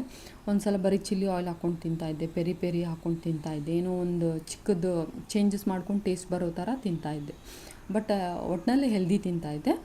ವೀಕೆಂಡ್ ಮಾತ್ರ ಯಾವತ್ತಾದರೂ ಒಂದು ದಿವಸ ಒಂದು ಮೀಲ್ನ ಚೀಟ್ ಮೀಲ್ ಅಂದರೆ ನನಗೆ ಬರ್ಗರ್ ಇಷ್ಟನೋ ಅಥವಾ ಯಾವುದೋ ಒಂದು ಫುಡ್ ಇಷ್ಟ, ಕ್ರೇವಿಂಗ್ ಆಗ್ತಾಯಿದೆ ಅಂದರೆ ಅದನ್ನು ತಿಂತಾಯಿದ್ದೆ. ಮತ್ತು ಸ್ವೀಟ್ ಕ್ರೇವಿಂಗ್ಸ್ ಏನಾದರೂ ಜಾಸ್ತಿ ಆದರೆ ಪೀನಟ್ ಬಟರ್ ತಿಂತಿದ್ದೆ, ಮತ್ತು ಶೇಂಗಾ ಮತ್ತು ಬೆಲ್ಲ ತಿಂತಾಯಿದ್ದೆ. ಪ್ರೋಟೀನ್ ಬಾರ್ ಬರುತ್ತಲ್ಲ, ಅದರದ್ದೆಲ್ಲ ಸ್ವಲ್ಪ ಇಂಗ್ರೀಡಿಯೆಂಟ್ಸ್ ನೋಡಿ, ಕ್ಯಾಲ್ರಿ ನೋಡಿ ಅದನ್ನು ಸ್ವಲ್ಪ ತಿಂತಾಯಿದ್ದೆ. ಸೊ ನಿಮಗೂ ಬೋರ್ ಆದರೆ ಏನಾದರೂ ಒಂದು ಹೆಲ್ದಿ ಆಲ್ಟರ್ನೇಟಿವ್ ಹುಡ್ಕೊಳ್ಳಿ. ಮತ್ತು ಆ ಸೀಸನ್ ಟೈಮಲ್ಲಿ ಏನು ಫ್ರೂಟ್ ಇರುತ್ತಲ್ಲ ಅದನ್ನು ಮಾತ್ರ ಮಿಸ್ ಮಾಡೋಕ್ಕೆ ಹೋಗಬೇಡಿ, ತಿನ್ನಿ ಅದನ್ನು ಕೂಡ. ಅದು ಸೀಸನಲ್ ಫ್ರೂಟ್ ಅಂತ ಅದನ್ನೇ ಜಾಸ್ತಿ ತಿನ್ನೋದಲ್ಲ. ಫಾರ್ ಎಕ್ಸಾಂಪಲ್ ಸಮ್ಮರಲ್ಲಿ ಹೆವಿ ಮ್ಯಾಂಗೋಸ್ ತಿನ್ನೋದಲ್ಲ, ಅದು ಹೈ ಗ್ಲೈಸೆಮಿಕ್ ಇಂಡೆಕ್ಸು, ಆಮೇಲೆ ಮತ್ತು ಹೀಟು ಕಾಸ್ ಮಾಡುತ್ತೆ, ಪಿತ್ತ ಆಗುತ್ತೆ ಅದರಿಂದ, ಆ ಥರ ಎಲ್ಲ ಟ್ರಿಗರ್ ಆಗಬಾರ್ದು, ಎಲ್ಲ ಲಿಮಿಟೆಡಲ್ಲಿ ತಿನ್ಕೊಂಡಿರಬೇಕು. So any form of physical exercise, ಮತ್ತು next second food, third one sleep. ನಿದ್ದೆ ನಂದು ಇಷ್ಟು ಡಿಸ್ಟರ್ಬ್ ಆಗಿತ್ತು ಅಂದರೆ ನನಗೆ ರಾತ್ರಿ 1 ಗಂಟೆ 2 ಗಂಟೆ ಆದರೂ ನಿದ್ದೆ ಬರ್ತಾ ಇರಲಿಲ್ಲ. ಮತ್ತು ಬೆಳಗ್ಗೆ ಬೇಗ ಎಚ್ಚರ ಆಗೋಗೋದು, ಆಫ್ಟರ್ನೂನು ನಿದ್ದೆ ಮಾಡ್ತಾ ಇರಲಿಲ್ಲ ನಾನು, ನೈಟ್ ನಿದ್ದೆ ಬರಲ್ಲ ಅಂತ. ಬಟ್ ನೀವು ಒಂದ್ಸಲ ಈ ಥರ ಎಲ್ಲ ಆ್ಯಕ್ಟಿವಿಟೀಸು, ಫುಡ್ ಹ್ಯಾಬಿಟ್ಸು ಚೇಂಜ್ ಮಾಡೋದ್ರಿಂದ ಆವಾಗೂ ಸ್ವಲ್ಪ ನಿದ್ದೆ ಸರಿ ಹೋಗುತ್ತೆ. ತಕ್ಕ ಮಟ್ಟಿಗೆ ನಾನು ಸ್ವಲ್ಪ ಬರ್ತಾ ಚೇಂಜ್ ಆಯಿತಾ, ಬಿಕಾಸ್ ಬಾಡಿ ಟಯರ್ಡ್ ಆಗ್ತಿತ್ತಲ್ಲ, ಸ್ವಲ್ಪ ಹೀಲ್ ಆಗಬೇಕಲ್ಲ. ಸೊ ಸ್ವಲ್ಪ ನಿದ್ದೆ ಎಲ್ಲ ಬರೋಕ್ಕೆ ಸ್ಟಾರ್ಟ್ ಆಯಿತು. ಮೇನ್ ಇಂಪಾರ್ಟೆಂಟ್ ಇನ್ನೊಂದು ಏನು ಅಂದರೆ ಸ್ಟ್ರೆಸ್ಸಿಗೆ ಲಿಟ್ರಲಿ ಝೀರೋ ಸ್ಟ್ರೆಸ್ ಮಾಡ್ಕೋಬೇಕು. ಇವಾಗ ಫಾರ್ ಎಕ್ಸಾಂಪಲ್ ಯಾರೋ ಒಬ್ಬರು ಪರ್ಸನಿಂದ ನಿಮಗೆ ಸ್ಟ್ರೆಸ್ ಬರ್ತಾ ಇದೆ, ಅಥವಾ ಯಾವುದೋ ಒಂದು ವರ್ಕಿಂದ ನಿಮ್ಗೆ ಸ್ಟ್ರೆಸ್ ಬರ್ತಾ ಇದೆ ಅಂದರೆ ಅದರಿಂದ ದೂರ ಹೋಗಿಬಿಡಿ. ಅದರಂಥ ಬೆಸ್ಟ್ ಸೊಲ್ಯೂಷನ್ ಯಾವುದೂ ಇಲ್ಲ. ನಿಮಗೆ ಈ ಕೆಲಸ ಮಾಡ್ತಾಯಿದ್ದೀನಿ, ಆ ಕೆಲಸದಿಂದ ಬಿಟ್ಟು ಹೋಗೋಕ್ಕಾಗಲ್ಲ ಅಂದರೆ ಟ್ರೈ ಟು ಇಗ್ನೋರ್ ಸಚ್ ಕೆಲಸ, ಅಥವಾ ಎಷ್ಟಾಗುತ್ತೆ ನಿಮ್ಮದು mental health is very important. ನೀವು ಸ್ಟ್ರೆಸ್ ತೊಗೊಂಡು ಅದು ಮಾಡೋದ್ರಲ್ಲಿ ಏನೂ ಯೂಸ್ ಇಲ್ಲ. ಇನ್ಫ್ಯಾಕ್ಟ್ ಮನುಷ್ಯರಲ್ಲೂ ಹಾಗೆ, ಅವ್ರು ಯಾರೋ ಒಬ್ರು ನಿಮ್ಗೆ ಸ್ಟ್ರೆಸ್ ಕಾಸ್ ಮಾಡ್ತಾ ಇದ್ದಾರೆ ಅಂದರೆ ಅವರಿಂದ ದೂರ ಇರೋಕ್ಕಾಗಲ್ವಾ, ಟ್ರೈ ಟು ಇಗ್ನೋರ್ ದೆಮ್. ಅವರಿದ್ರೂ ಇಲ್ಲದೇ ಇರೋ ಥರ ಇದ್ಬಿಡಿ. ಸ್ಟ್ರೆಸ್ಸಿಗಂತೂ ಝೀರೋನೇ ರೂಮ್ ಕೊಡ್ಬೇಕು ನೀವು, because stress is a main culprit. ಎಷ್ಟೊಂದು ಡಿಸೀಸಸ್ನೆಲ್ಲ ಟ್ರಿಗರ್ ಮಾಡೋದು ಅದೇ. ನನಗೆ ಒಂದೊಂದು ಸಲ ಸ್ಟ್ರೆಸ್ ಇಷ್ಟೊಂದು ಆಗೋದು ಅಂದರೆ ನನ್ನ ಬಾಡಿ ಹೀಟ್ ಆಗೋಗ್ಬಿಡ್ತು. ಅಂದರೆ ಥಿಂಕ್ ಮಾಡಿ ಓವರ್ ಥಿಂಕ್ ಮಾಡಿ ಸಡನ್ನಾಗಿ ಬಾಡಿ ಹೀಟ್ ಫೀಲ್ ಆಗ್ತಾಯಿತ್ತು. ಅಷ್ಟೊಂದು ಓವರ್ ಥಿಂಕಿಂಗ್ ಮಾಡ್ತಾಯಿದ್ದೆ ನಾನು. ಒಂಥರ ಬ್ಲಡ್ಡೇ ಬಿಸಿಯಾಗಿ ಒಂಥರ ಹಿಂಸೆ ಆಗೋದು ನನಗೆ. ನಾನು ಕಾನ್ಷಿಯಸ್ ಆಗಿ ಈ ಥರ ಎಲ್ಲ ಎಫರ್ಟ್ಸ್ ಹಾಕ್ಕೊಂಡು ಇವೆಲ್ಲ ಸ್ಟಾಪ್ ಮಾಡಿದೆ ನಾನು. ನೀವು ಇದನ್ನು ಟ್ರೈ ಮಾಡಿ, ವರ್ಕ್ ಆಗುತ್ತೆ, ಪಕ್ಕಾ ವರ್ಕ್ ಆಗುತ್ತೆ. ಇನ್ಫ್ಯಾಕ್ಟ್ ನಾನು 1 ಮಂತ್ ಇದೆಲ್ಲ ಮಾಡಿದ್ರು ನಾಟ್ ಇವನ್ 1/2 kg ನಾನು ರೆಡ್ಯೂಸ್ ಆಗಿರಲಿಲ್ಲ. ನಂಗೆ ತುಂಬ ಬೇಜಾರಾಗಿ ಹೋಗ್ಬಿಟ್ಟಿತ್ತು. ಡೈಲಿ ಬರೋದು ವೇಯಿಂಗ್ ಸ್ಕೇಲಲ್ಲಿ ನೋಡ್ತಾ ಇದ್ದೆ, ಏನು ರಿಸಲ್ಟೇ ಬರ್ತಾ ಇಲ್ಲ ಅಂತ ತುಂಬ ಬೇಜಾರಾಗ್ತಿತ್ತು. 1 ಮಂತ್ ಆದಮೇಲೆ ನಾನು ಅಂದ್ಕೊಂಡೆ, ಯಾಕೆ ಇಷ್ಟೊಂದು ಯಾಕೆ ಆಸೆ ಇಟ್ಕೊಂಡು ಮಾಡಬೇಕು, ಸುಮ್ಮನೆ ಖುಷಿಯಲ್ಲಿ ಮಾಡೋಣ, ನನಗೂ ಟೈಮ್ ಪಾಸ್ ಆಗುತ್ತೆ, I am very happy in doing all this. ಸ್ವಲ್ಪ ಟೈಮ್ ಕೊಡೋಣ, ನನಗೋಸ್ಕರ ನನ್ನ ಬಾಡಿ ಪ್ರಿಪೇರ್ ಆಗಬೇಕು ಅಂದ್ರೆ ನನ್ನ ಬಾಡಿ ನಂಗೆ ಬೇಬಿ ಕೊಡುತ್ತೆ ಅಂದರೆ ನಾನು ಅದಕ್ಕೇನಾದರೂ ನಾನು ಟೈಮ್ ಕೊಡಲೇಬೇಕಲ್ವ. ನಾನು ಬೇರೆ ಏನೂ ಕೊಡೋಕ್ಕಾಗಲ್ಲ, ಟೈಮ್ ಕೊಡಬೇಕು. ಕಾನ್ಷಿಯಸ್ ಮೈಂಡಲ್ಲಿ ಇಟ್ಕೊಂಡು ಅದಕ್ಕೇನು ಬೇಕೋ, ಅದೇನು ಹೇಳ್ತಾ ಇದೆ ಅಂತ ಕೇಳಿಕೊಂಡು ಅದನ್ನು ಕೊಡಲೇಬೇಕು. ಸೊ ಹೀಗಾಗಿ ಪ್ರಾಪರಾಗಿ ಟೈಮ್ ಕೊಟ್ಟು ಆ್ಯನಲೈಸ್ ಮಾಡಿಕೊಂಡು ಏನು ತಿನ್ನಬೇಕು, ಎಷ್ಟು ಎಕ್ಸಸೈಸ್ ಮಾಡಬೇಕು ಅದನ್ನೆಲ್ಲ ಮಾಡ್ತಾಯಿದ್ದೆ. ಇನ್ಫ್ಯಾಕ್ಟ್ ನಾನು ಒಂದು ಸಲ ಡೈಟಿಷಿಯನ್ ಹತ್ರ ಕೋರ್ಸ್ ತೊಗೊಂಡಿದ್ದೆ. ಅದರಲ್ಲೂ ಹಾಗೆ ಗೊತ್ತಾ, ABC ಜ್ಯೂಸು ಮತ್ತು ಬೇರೆ ಮಿಂಟ್ ಒಟ್ಟು ವೆಜಿಟೇಬಲ್ ಜ್ಯೂಸು ಅದಿದೆ ಏನೇನೋ ಕೊಡ್ತಿದ್ರು. ನಾನು ಯಾವತ್ತೂ ಕುಡ್ದಿಲ್ಲ ಅದು, ಬಿಕಾಸ್ ನಂಗೆ ಅದು ಡೈಜೆಸ್ಟ್ ಆಗೋಲ್ಲ. ನಂಗೆ ಗೊತ್ತು ನಾರ್ಮಲಾಗಿ ಸಲಾಡಲ್ಲಿ ತಿಂದ್ರೆ ನಂಗೆ ಒಂದು ಸಲ ಡೈಜೆಸ್ಟ್ ಆಗೋಲ್ಲ ಒಂದೊಂದು ವೆಜಿಟೇಬಲ್, ಅಂಥದ್ರಲ್ಲಿ ಅದನ್ನೇ ಜ್ಯೂಸ್ ಮಾಡ್ಕೊಂಡು ಕುಡಿದು long term it's not possible ಅಲ್ಲಲ್ಲ. ಆ ಥರ ನಿಮ್ಗೆ ಗೊತ್ತಾಗುತ್ತೆ, ಬಾಡಿನೇ ಹೇಳುತ್ತಲ್ಲ, ಅವಾಗ ನೀವು ಒಂದು ಸ್ಟಾಪ್ ಮಾಡಿಬಿಡ್ಬೇಕು. ಇನ್ನೊಂದು ಏನಂದರೆ, ರಾತ್ರಿ ಎಷ್ಟೊಂದು ಸಲ ನಾನು ನೋಡಿದ್ದೀನಿ ಡಾಕ್ಟರ್ಸು, ಡೈಟಿಷಿಯನ್ಸು, ಡಿನ್ನರ್ಗೆ ಕಾರ್ಬ್ ತಿನ್ನಬೇಡಿ, ಈ ಥರ ಸಲಾಡ್ ಮಾಡ್ಕೊಳ್ಳಿ, ಅಂದರೆ ಹೆಸರು ಕಾಳಿಂದು, ಕಡಲೆಕಾಳಿಂದು ಏನೋ ಒಂದು ಸಲಾಡ್ ಮಾಡಿ ಅದ್ರಲ್ಲಿ ಕುಕುಂಬರು, ಕಾಯಿ ಅದು ಹಾಕಿ ಸಲಾಡ್ ತಿಂದು ಮಲ್ಕೊಳ್ಳಿ ಅಂತ ಹೇಳ್ತಾರೆ. ನಂಗೆ ಅದು ತಿನ್ನೋಕ್ಕೆ ಆಗೋಲ್ಲ. ನಂಗೆ ಅದು ತಿಂದರೆ ಐ ಆಮ್ ಶ್ಯೂರ್ ನನಗೆ ಗ್ಯಾಸ್ಟ್ರಿಕ್ ಟ್ರಿಗರ್ ಆಗಿ ಕಾನ್ಸ್ಟಿಪೇಷನ್ ಟ್ರಿಗರ್ ಆಗುತ್ತೆ. ನಮ್ಮ ಬಾಡಿನೇ ಹೇಳಿಬಿಡುತ್ತೆ. ಅದು ಅವ್ರಿಗೆ ವರ್ಕ್ ಆಗಿದೆ ಅಂದರೆ ನನಗೂ ವರ್ಕ್ ಆಗುತ್ತೆ ಅಂತ 100% ಇಲ್ಲ. ನಮಗೆ ನಮ್ಮ ಬಾಡಿಗೆ ಏನು ಬೇಕು, ಏನು ತಿಂದರೆ ಡೈಜೆಸ್ಟ್ ಆಗುತ್ತೆ, ಎಷ್ಟು ತಿಂದರೆ ಎಷ್ಟೆಷ್ಟು ಗ್ರಾಮ್ ತಿಂದರೆ ಏನೇನು ಹೆಲ್ಪ್ ಆಗುತ್ತೆ ಅಂತ ನೋಡಿಕೊಂಡು ನಾವೇ ಸ್ಟಡಿ ಮಾಡ್ಕೋಬೇಕು. ಆಗಿಲ್ಲ ಅಂದರೆ ಯಾರಾದರೂ ಒಳ್ಳೆ ಡೈಟಿಷಿಯನ್ ಹತ್ರ ಜಾಯಿನ್ ಆಗಿ ನಿಮ್ಮ ಏನು ಇಶ್ಯೂ ಅಂತ ಹೇಳ್ಕೊಳ್ಳಿ. ಇಶ್ಯೂ ಅಂತ ಹೇಳ್ಕೊಂಡು ಅವ್ರು ನಿಮ್ಗೆ ತಕ್ಕಂಗೆ ಫುಡ್ ಚಾರ್ಟ್ ರೆಡಿ ಮಾಡಿಕೊಡ್ತಾರೆ. ಅವ್ರು ರೆಡಿ ಮಾಡಿಕೊಟ್ಟಿದ್ರಲ್ಲಿ ನಿಮ್ಗೆ ಏನಾದರೂ ಇಶ್ಯೂ ಇದ್ದರೆ, ಈ ಥರ ಫಾರ್ ಎಕ್ಸಾಂಪಲ್ ನಾ ಹೇಳಿದೆ ಅಲ್ವಾ, ಕಾಳು ತಿಂದರೆ ನಿಮ್ಗೆ ಆಗೋಲ್ಲ, ಬಟ್ ಅವ್ರು ಕಾಳು ಸಲಾಡೇ ನಿಮ್ಗೆ ರಾತ್ರಿ ಇಟ್ಟಿದ್ರೆ ಅಂತ ತಿನ್ನೋಕೆ ಹೋಗ್ಬೇಡಿ. ಹೇಳಿ ಈ ಥರ ನನಗೆ ಗ್ಯಾಸ್ಟ್ರಿಕ್ ಟ್ರಿಗರ್ ಆಗುತ್ತೆ ಅಂತ. ಆಮೇಲೆ ಚಪಾತಿ ಹಂಗೆ ಹಿಂಗೆ ಕೊಟ್ಟರೆ ಇಲ್ಲ ನಂಗೆ ಇಷ್ಟ ಆಗಲ್ಲ ಅಂತ ಹೇಳಿ. ನಿಮ್ಗೆ ಏನೇ ಇಶ್ಯೂ ಇದ್ದರೂ ನಿಮ್ಗೆ ಹೆಂಗೆ ಬೇಕೋ ಹಾಗೆ ನಿಮ್ಮ ಫೇವ್ರೆಟ್ ಫುಡ್ ಐಟಮ್ಸ್ ಹಾಕ್ಕೊಂಡು ಅದನ್ನೇ ಆ್ಯಡ್ ಮಾಡ್ಕೊಳ್ಳಿ ಅಷ್ಟೇ. ಅದು ಬಿಟ್ಟರೆ ಇನ್ನೊಂದು ಇಂಪಾರ್ಟೆಂಟ್ ಏನು ಅಂದರೆ ಡಾಕ್ಟರ್ ವಿಸಿಟ್ ಮಾಡೋದು. ಇವಾಗ ನಾನು ಹೇಳಿದೆ ಅಲ್ವಾ, 23+, 24+ ಏಜ್, ಅಟ್ಲೀಸ್ಟ್ 27, 28ವರೆಗೂ ಇದ್ದರೆ ನಿಮ್ಮದು ವಿಂಡೋ ತುಂಬ ಚೆನ್ನಾಗಿರುತ್ತೆ, ಫರ್ಟಿಲಿಟಿ ವಿಂಡೋ. ನೀವು ಸ್ವಲ್ಪ ನ್ಯಾಚುರಲಾಗಿ ಟ್ರೈ ಮಾಡಿ ಆಮೇಲೆ ಡಾಕ್ಟರ್ ಕಡೆ ಹೋದರೂ ನೋ ಪ್ರಾಬ್ಲಮ್. ಸ್ವಲ್ಪ ನ್ಯಾಚುರಲಾಗಿ ಟ್ರೈ ಮಾಡಿ. 33+ ಇದ್ದವರು ತುಂಬ ಮನೇಲೇ ನ್ಯಾಚುರಲಾಗಿ ಮಾಡೋಣ ಅಂತ ವೆಯ್ಟ್ ಮಾಡ್ಕೊಂಡು ಕೂತ್ಕೋಬೇಡಿ. ಎಗ್ ಕ್ವಾಲಿಟಿ ತುಂಬ ಡಿಟಿಯೋರೇಟ್ ಆದರೆ ನಿಮಗೆ ಅಗೇನ್ ಇದೆಲ್ಲ ಕಷ್ಟ ಅಲ್ವಾ. ಸ್ಕ್ಯಾನ್ಸ್ ಮಾಡಿಸ್ಕೋಬೇಕು, ಟ್ಯಾಬ್ಲೆಟ್ಸು, ಇಂಜೆಕ್ಷನ್ಸು. ಒಂದೊಂದ್ಸಲ ಟ್ಯಾಬ್ಲೆಟ್ ವರ್ಕ್ ಆಗಿಲ್ಲ ಅಂತ ಅಂದರೆ ಇಂಜೆಕ್ಷನ್ಸ್ ಕೊಡ್ತಾರೆ. ಇಂಜೆಕ್ಷನೂ ವರ್ಕ್ ಆಗ್ತಾಯಿಲ್ಲ ಅಂದರೆ ಟ್ಯಾಬ್ಲೆಟ್, ಇಂಜೆಕ್ಷನ್ ಎರಡೂ ಆ್ಯಡ್ ಮಾಡ್ತಾರೆ. ನನ್ನ ಪ್ಲೇಸಲ್ಲೂ ಹಾಗೆ ಆಗಿದ್ದು. ಫಸ್ಟ್ ಲೆಟ್ರೋಜಾಲಿಂದ ಸ್ಟಾರ್ಟ್ ಆಯಿತು ಟ್ಯಾಬ್ಲೆಟ್ಸ್ ಅಂತ, ಆಮೇಲೆ ಇಂಜೆಕ್ಷನ್ಸ್ ಕೊಟ್ಟರು, ಆಮೇಲೆ ಟ್ಯಾಬ್ಲೆಟು, ಇಂಜೆಕ್ಷನ್ ಎಲ್ಲನೂ ಆ್ಯಡ್ ಆನ್ ಆಯಿತು. ಸೊ ಇದೆಲ್ಲ ಹೆಲ್ದಿ ಲೈಫ್ ಸ್ಟೈಲ್ ನಾನು ಚೇಂಜ್ ಮಾಡ್ಕೊಂಡಿದ್ದಕ್ಕೆ ನಂದು ಫಸ್ಟ್ IUIಯಲ್ಲಿ ನನಗೆ ಐ ಗೆಸ್ 10th ಡೇನೂ ನನಗೆ ಟ್ರಿಗರ್ ಶಾಟ್ ಕೊಟ್ಟು 11th ಡೇನೂ ನನಗೆ IUI ಮಾಡಿದರು. ಅಂದರೆ ನಮಗೆ ಬೇಕಾಗಿರೋ ಫಾಲಿಕಲ್ ಏನಿತ್ತಲ್ಲ ಅದು ನನಗೆ ಬೇಗ ರೀಚ್ ಆಗಿತ್ತು. ಬಟ್ ಸೆಕೆಂಡ್ IUI ಟೈಮಲ್ಲಿ ನನಗೆ ಫಸ್ಟ್ IUI ಫೇಲ್ ಆಯ್ತಲ್ಲ, ನಂಗೆ ಒಂಥರ ಬೇಜಾರಾಗಿ ಹೋಗ್ಬಿಡ್ತು. ಆಮೇಲೆ ಹೆವಿ ಪೀರಿಯಡ್ಸ್ ಪೇನ್ ಬೇರೆ ಬಂದಿತ್ತು, ತುಂಬ ಮೆಡಿಸಿನ್ನು, ಇಂಜೆಕ್ಷನಿಂದ ಅನ್ಕಂಟ್ರೋಲೇಬಲ್. ಲಿಟ್ರಲಿ ಇಂಜೆಕ್ಷನ್ಸ್ ಮಾಡಿಸ್ಕೊಳೋ, ಪೇನ್ ಕಿಲ್ಲರ್ ತೊಗೊಳೋವರೆಗೂ ನಂಗೆ ಸಮಾಧಾನ ಆಗಿರಲಿಲ್ಲ. So I started doubting myself. So second cycle ಟೈಮಲ್ಲಿ ಸ್ವಲ್ಪ ಗ್ಯಾಪ್ ತೊಗೊಂಡೆ ಅಲ್ವಾ, ಆ ಟೈಮಲ್ಲಿ ನಾನು ಏನೂ ಯೋಗ, ಜುಂಬಾ ಅದೇನೂ ಮಾಡ್ತಾಯಿರಲಿಲ್ಲ, ಎಲ್ಲ ಸ್ಟಾಪ್ ಮಾಡಿಬಿಟ್ಟಿದ್ದೆ. ಅವಾಗ ಚಿಪ್ಸ್ ಅಂತೂ ಕಂಪ್ಲೀಟ್ಲಿ ಝೀರೋ ಮಾಡಿದ್ದೆ, ಅನ್ಹೆಲ್ದಿ ಎಲ್ಲ ನಾನು. ಬಟ್ ಅದನ್ನು ವಾಪಸ್ ತಿರ್ಗಾ ಆ್ಯಡ್ ಮಾಡಿದ್ದೆ. ಬಟ್ ತುಂಬ ಏನಲ್ಲ, ಯಾವಾಗಾದರೂ ಒಂದು ಸಲ ತಿನ್ನಬೇಕು ಅನಿಸಿದ್ರೆ ತಿನ್ನೋಕ್ಕೆ ಸ್ಟಾರ್ಟ್ ಮಾಡಿದ್ದೆ. ಏನೂ ಅಷ್ಟು ಕಾನ್ಸಂಟ್ರೇಟ್ ಮಾಡ್ತಾ ಇರಲಿಲ್ಲ ನಾನು, ಫಿಸಿಕಲ್ ಆ್ಯಕ್ಟಿವಿಟಿ ಆಗಲಿ. ಫುಡ್ಡು ಓಕೆ, ಒಂದು 80% ಕಾನ್ಸಂಟ್ರೇಟ್ ಮಾಡ್ತಿದ್ದೆ ಅಷ್ಟೇ. ಆಮೇಲೆ ಯಾವಾಗಲೂ ಏನೋ ಒಂದು ಫಾರ್ಮಲ್ಲಿ ಪೇನ್ ಇರ್ತಿತ್ತಲ್ಲ, ಹೀಗಾಗಿ ನಂಗೆ ಏನೂ ಕಾನ್ಸಂಟ್ರೇಟ್ ಮಾಡೋಕ್ಕಾಗ್ತಾ ಇರಲಿಲ್ಲ ಆ ಟೈಮಲ್ಲಿ.